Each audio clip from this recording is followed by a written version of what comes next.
na história da educação universitária no Brasil, a Lei de Cotas completa 10 anos. Ao longo desse tempo, ela foi uma importante ferramenta contra a desigualdade econômica e contra o racismo estrutural. E os números comprovam isso. De acordo com o Instituto Brasileiro de Geografia e Estatística, o IBGE, entre 2010 e 2019, o número de pessoas negras no ensino superior cresceu 400% no país. No artigo 5º de hoje, vamos falar sobre o sistema de cotas raciais vigente, o papel do Supremo Tribunal Federal para que este cenário fosse alcançado, os avanços e desafios. Mas antes de começarmos, vamos ver o que diz a nossa Constituição? A Carta Magna diz que todos são iguais perante a lei, sem distinção de qualquer natureza, garantindo o direito à vida, à liberdade, à igualdade, à segurança e à propriedade.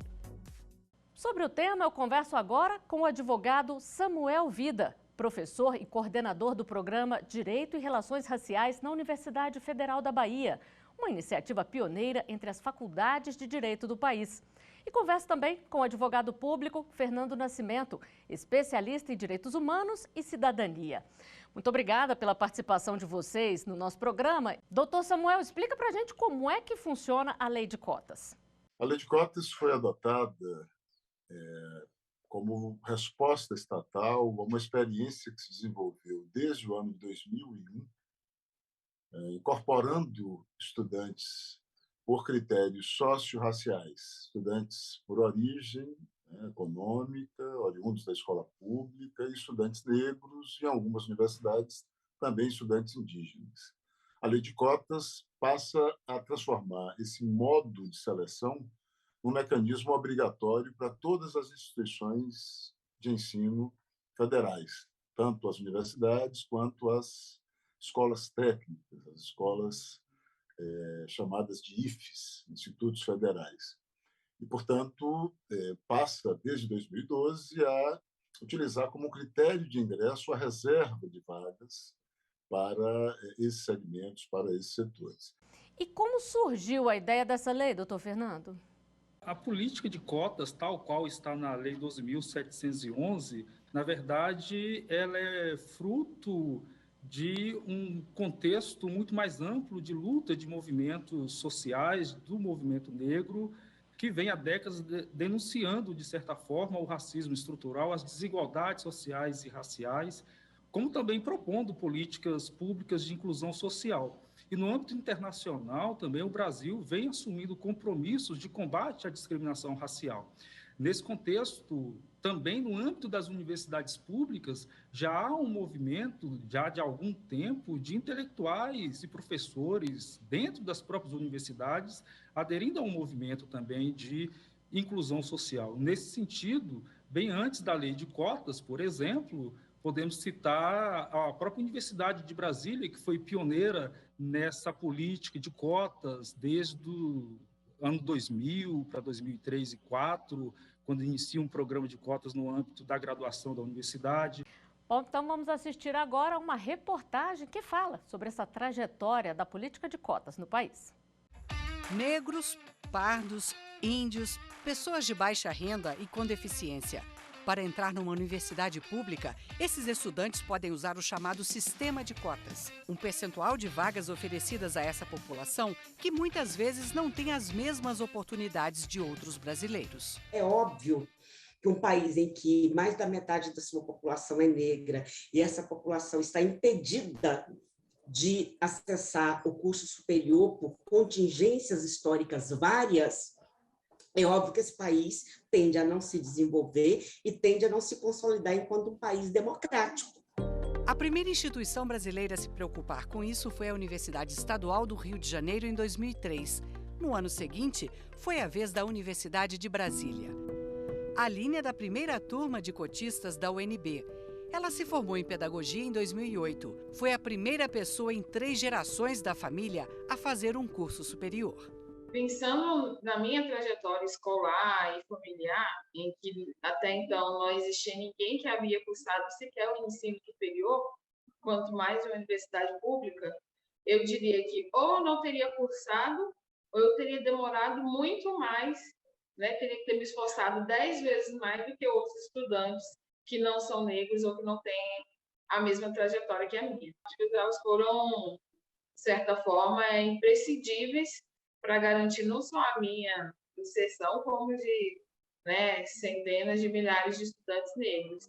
Em 2009, o Partido Democratas entrou com uma ação no Supremo Tribunal Federal questionando a validade da política de cotas raciais da UNB. O edital do vestibular reservava 20% das vagas para negros. O partido alegou que o sistema adotado, em que uma banca analisa se o candidato é negro ou não, criaria uma espécie de tribunal racial. Mas, no julgamento do caso, em 2012, os ministros decidiram que as cotas raciais estão de acordo com a Constituição. Para o relator da ação, ministro Ricardo Lewandowski, elas são necessárias para corrigir o histórico de discriminação racial no Brasil. As experiências submetidas ao crivo desta Suprema Corte têm como propósito a correção de desigualdades sociais historicamente determinadas, bem como a promoção da diversidade cultural na comunidade acadêmica e científica.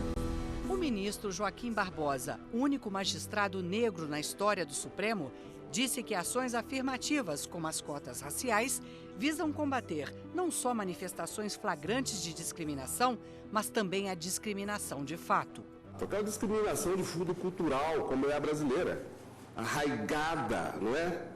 Estrutural, absolutamente enraizada na sociedade. De tão enraizada que as pessoas nem a percebem. O julgamento definiu o destino das cotas usadas pelas universidades brasileiras. Tanto a decisão do STF na DPF 186, quanto a decisão, poucos meses depois, em um recurso extraordinário que questionava a constitucionalidade de um sistema de reserva de vagas na Universidade Federal do Rio Grande do Sul, essas duas decisões, a segunda com repercussão geral, foram centrais para que, no âmbito do debate público brasileiro, esse tema se tornasse mais acolhido. Doutor Samuel, como a gente viu aí, o STF teve um papel fundamental antes da Lei 12.711 ser sancionada. O senhor pode falar um pouquinho sobre isso? Olha, o STF teve um papel decisivo porque nos 10 primeiros anos de experiência de cotas no Brasil, ocorreram diversas controvérsias jurídicas e políticas questionando a validade das cotas, tanto do ponto de vista da sua, digamos assim, justeza moral, quanto do ponto de vista de sua justeza jurídica, de sua pertinência jurídica. E um dos argumentos recorrentes é o de que a política de cotas feriria o princípio constitucional da igualdade, do tratamento isonômico.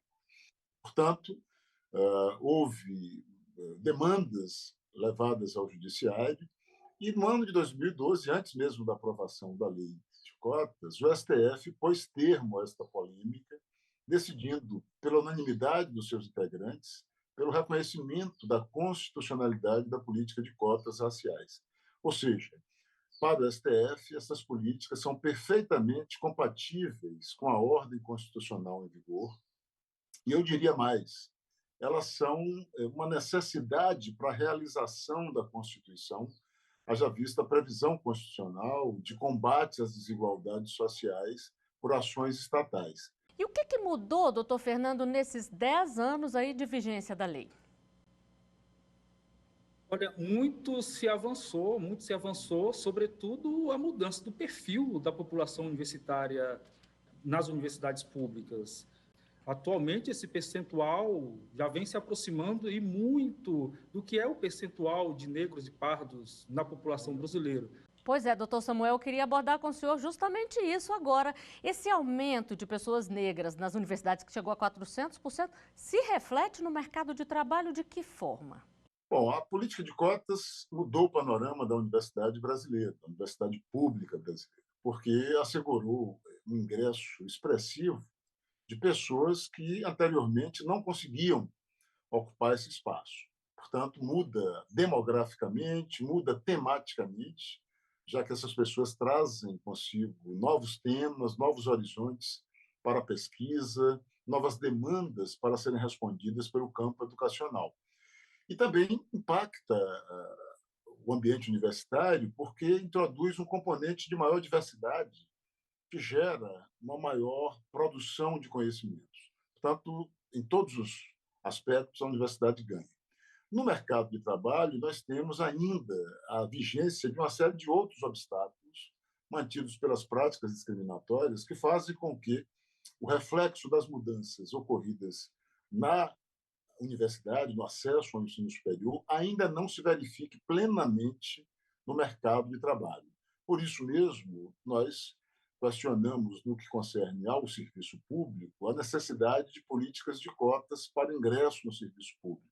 Políticas que foram adotadas desde 2014 e, portanto, também integram o sistema de combate à desigualdade racial em nosso país. E a nossa produção recebeu uma pergunta de telespectador. Vamos ver? Quem tem direito às cotas raciais? Doutor Samuel, o senhor já adiantou aí para a gente, mas vamos deixar bem claro aí como é que é estabelecido quem é que pode ou não participar dessas cotas. Olha, pela política adotada nacionalmente, o critério fundamental é ter cursado ensino médio numa instituição pública. Portanto, não há necessariamente, quanto ao recorte racial, nenhuma barreira para pessoas que atendam ao critério fenotípico de se enquadrarem na condição de negros, ou seja, pessoas pretas ou pardas, segundo o critério adotado pelo IBGE. O único requisito excludente e que pode desabilitar uma pessoa negra a concorrer pelas cotas é se não cursou o ensino médio numa instituição pública, desde que tenha cumprido esse critério, desde que se enquadre fenotipicamente na condição de negro, não importa a condição de classe social, renda, região, terá direito a participar do processo seletivo, concorrendo enquanto candidato cotista. Doutor Fernando, e todos esses requisitos têm que ser comprovados para o aluno ter essa possibilidade aí de atingir uma cota? Ou é autodeclaratório, no caso, por exemplo, da raça, quando ele fala? O critério básico hoje vigente, tanto no programa baseado na lei federal, quanto nos programas instituídos em legislações municipais, estaduais e outros entes, é a autodeclaração. Temos dois critérios básicos, na verdade. A autodeclaração, a pessoa se autodeclara negra, parda ou indígena, inclusive tem aumentado significativamente esse percentual da população que vem reconhecendo a sua negritude, e isso é extremamente positivo. E há um outro critério básico que é utilizado nesses programas, que é fazer o que a gente chama da heteroidentificação. Bom, nós vamos fazer uma rápida pausa aqui na nossa conversa e vamos continuar esse assunto no próximo bloco, após o intervalo. A gente volta rapidinho, até já.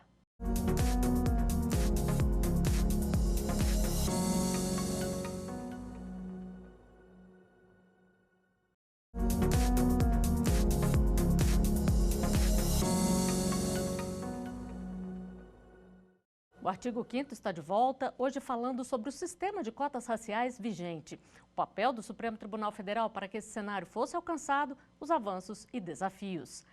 Sobre o tema, eu continuo conversando com o advogado público Fernando Nascimento, especialista em direitos humanos e cidadania, e com o advogado Samuel Vida, professor e coordenador do programa Direito e Relações Raciais na Universidade Federal da Bahia. Doutor Samuel, qual a avaliação que o senhor faz desse programa de cotas vigente no país? A política de cotas em vigor no Brasil é a mais bem-sucedida política pública de combate à desigualdade em toda a história nacional. Nunca anteriormente tivemos tanto êxito com uma política como podemos aferir da experiência de cotas. Então, trata-se de um programa vitorioso, exitoso, que inclusive chama a atenção de todo mundo e começa a inspirar outros modelos para diversos países contemporâneos. Então, o ponto mais expressivo do balanço, da verificação de como se desenvolveu a experiência é a constatação do seu sucesso. Entretanto, é necessário pensar, em termos de políticas públicas, a conveniência de periódicas revisões para, sobretudo, desenvolver mecanismos de incremento. Revisões que não signifiquem a interrupção, muito menos a leitura precipitada de que essas políticas já cumpriram seus papéis, né? Ou já atingiram seus resultados. Nós podemos imaginar, portanto, que a revisão é uma oportunidade para o aperfeiçoamento, o incremento, a consolidação e a extração de mais e melhores resultados a partir do balanço de como se desenvolveram esses últimos 10 anos. Nesse sentido, há 3 elementos que podem ser considerados, e eu os apresento a título de exemplos, não exaustivos, outros também podem ser cogitados, que devem merecer nossa atenção. O primeiro deles é o melhor acolhimento por parte das universidades para os estudantes cotistas. Isso se traduz em política de assistência estudantil, recursos para garantir bolsas de suporte material, melhoria dos equipamentos universitários como bibliotecas, acesso a livros, acesso à tecnologia, aparelhos, instrumentos que otimizem o estudo, explorando as oportunidades que a tecnologia oferece. Segundo, diz respeito à extensão da cota para a pós-graduação. É fundamental que, na pesquisa científica, a diversidade racial também se faça presente. É necessário garantir que os programas de pós-graduação recrutem os seus novos integrantes, também aplicando política de cotas, e isso vai incrementar a pesquisa científica no Brasil. Tanto do ponto de vista temático, com ampliação de temas, de horizontes de abordagem, quanto do ponto de vista epistemológico, porque essas pessoas chegam também com outras referências civilizatórias, culturais, que, somadas à tradição universitária, podem ser decisivas para diria que uma aceleração da criatividade, uma ampliação do horizonte da pesquisa científica no Brasil. O terceiro aspecto a ser considerado na revisão diz respeito à diversificação do corpo docente. É necessário que haja uma maior compatibilidade entre um corpo docente que ainda é preponderantemente monocromático, branco, e um corpo discente, um conjunto de estudantes cada vez mais diverso. E, nesse sentido, o esforço deve ser o de transformar em efetivo aquilo que a lei de cotas para o concurso público já indica, mas que vem sendo ignorado pelas universidades, que é implementar a política de cotas no acesso aos concursos docentes. Esse é talvez um dos desafios mais importantes a serem enfrentados nesse momento de revisão, aproveitando o ensejo para especificar a obrigatoriedade de que as universidades reservem vagas para docentes negros. Doutor Fernando, eu queria ouvir a opinião do senhor também sobre essa revisão. Já era uma previsão legal, não é mesmo? 10 anos de política de cotas na universidade é um tempo muito reduzido ainda para avaliarmos o resultado, o impacto dessa política. Porque, como o professor Rafa Samuel falou no início, não é apenas o ingresso do negro, do indígena na universidade, no ensino público. Temos também várias questões estruturais que precisam ser avaliadas, sobretudo, por exemplo, no mercado de trabalho, como que essa política de cota pode ser pensada para corrigir essas distorções e pensar o problema racial no Brasil como um problema estrutural. E outras ações, com certeza, podem ser aprimoradas a partir dessa revisão da lei. Não para dar um passo adiante, mas avançar, aperfeiçoando e corrigindo rumos. E a nossa produção recebeu mais uma pergunta. Vamos ver? Negros com renda familiar alta podem entrar nas cotas? Doutor Fernando. Olha, essa é uma pergunta muito frequente, sobretudo por aqueles que criticam a política de cotas. O professor Samuel muito bem lembrou que essa política de cotas na universidade ela está associada com alguns critérios. Dentre eles, que o candidato tenha cursado o ensino médio, se eu estiver falando do ensino superior, para cotas de graduação, ou o ensino fundamental, se eu estiver falando de cotas para o ensino técnico, na universidade, na escola pública. Ou seja, o candidato ele precisa vir do sistema público de ensino. Quero dizer que não é o critério da renda o critério básico a ser utilizado para, eventualmente, excluir um candidato de uma política de cotas. Por isso, o critério da autodeclaração, a verificação que é feita pela comissão de heteroidentificação e, eventualmente, esses critérios que as políticas de cota têm adotado nos seus instrumentos.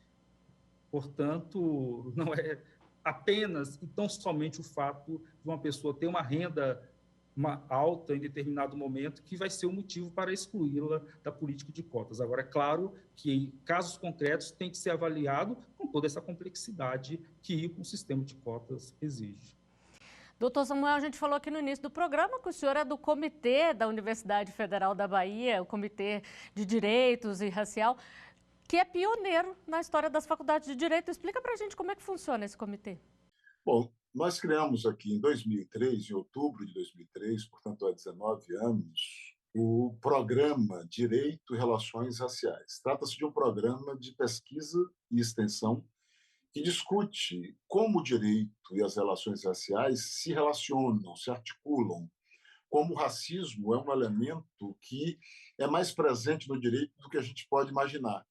E como é necessário toda uma atenção para entender como ele se manifesta, como ele é reproduzido no campo jurídico, seja nas instituições e suas práticas, a exemplo do Judiciário, do Ministério Público, seja na própria concepção de acesso à cidadania ou de limitação da cidadania pelos integrantes da sociedade civil e pelas organizações estatais. Então, nós desenvolvemos uma série de pesquisas inspiradas numa obra seminal da professora Dora Lúcia de Lima Bertulho, que produziu uma pesquisa chamada Direito e Relações Raciais. Por isso, o nome do programa adota o nome dessa obra da professora Dora Bertulho e vem contribuindo para o entendimento de que a relação entre direito e racismo não se limita à lei penal que qualifica como crime a prática do racismo. Há outros desafios que merecem nossa atenção, pesquisa e enfrentamento. E o programa vem dando contribuições nesse sentido. E vamos à última pergunta de telespectador. Se um estudante for aprovado no vestibular e na hora de se apresentar ele não for aceito dentro das cotas, o que ele deve fazer? Doutor Fernando, a pessoa foi aprovada ali, mas não foi aceita, como é que fica nesse caso? São questões pontuais, creio eu. Há recorrências tanto no âmbito das políticas de cotas em universidades, mas também em concurso público. Muitas vezes se recorre ao judiciário para buscar uma solução. Fato é que temos dois critérios básicos, conforme nós falamos, e é possível haver falhas, tanto na autodeclaração. Há muitos casos que geralmente a imprensa divulga de pessoas que não têm nenhuma característica fenotípica de negro ou indígena e nem histórico de violência, de vítima de violências, e mesmo assim se autodeclaram negros ou pardos ou até mesmo indígenas para participar desse programa. E há também casos em que a pessoa se autodeclara negra ou indígena ou parda e, às vezes, tem uma análise equivocada nas comissões de heteroidentificação. Então, as duas situações é possível ocorrer. Geralmente, o estudante tem a via administrativa dentro da própria universidade, por exemplo, para buscar a revisão deste posicionamento. E, em última instância, claro, se não conseguir êxito, buscar o judiciário. No judiciário, tem-se decisões das mais variadas vertentes, mas tem uma tendência em se observar a autodeclaração e afastar essas situações que eu diria esdrúxulas, em que fica evidente que a pessoa não preenche nenhuma condição, nenhuma característica que possa, nas suas relações sociais, sofrerem discriminações por ser negro, indígena ou pardo, ou pela característica que ela está assumindo perante a banca, examinadora, etc. Pois é, doutor Samuel, doutor Fernando falou aqui, né, do êxito dessa política, mas ainda tem alguns grupos que são contrários a ela. Por quê, doutor Samuel? Toda política de combate à desigualdade provoca a reação daqueles que são, digamos assim, atingidos nos seus privilégios. Se há desigualdade, há alguém que se apropria de forma desproporcional e, portanto, essa apropriação pode ser caracterizada como um privilégio. E essas pessoas que perdem privilégios reagem, questionam, tentam defender o status quo anterior. Então, nesse sentido, é normal que as políticas de cotas encontrem opositores. E é normal que, no ambiente democrático, esses opositores se expressem, se manifestem, seja mobilizando discursos junto à opinião pública, seja até mesmo judicializando demandas individuais. Entretanto, nós temos boas respostas, tanto da sociedade, que mostram apoio expressivo à política de cotas, todas as pesquisas mostram que a maioria da população concorda e reconhece o acerto dessas políticas, quanto no plano institucional. O judiciário vem rejeitando essas demandas. A posição do STF ajudou a pacificar o entendimento jurisprudencial e, portanto, há um suporte jurídico, institucional, para as medidas que tranquilizam o ambiente universitário e possibilitam que as políticas prossigam. E é isso que a gente quer, né? Garantir a equidade para todos, né? Bom, o artigo 5º de hoje chegou ao final. Doutor Samuel, doutor Fernando, muito obrigada pela participação aqui no nosso programa. Eu agradeço também a sua companhia. Você pode rever os nossos programas no site da TV Justiça ou acompanhar o nosso canal no YouTube. Até o próximo artigo 5º. Tchau!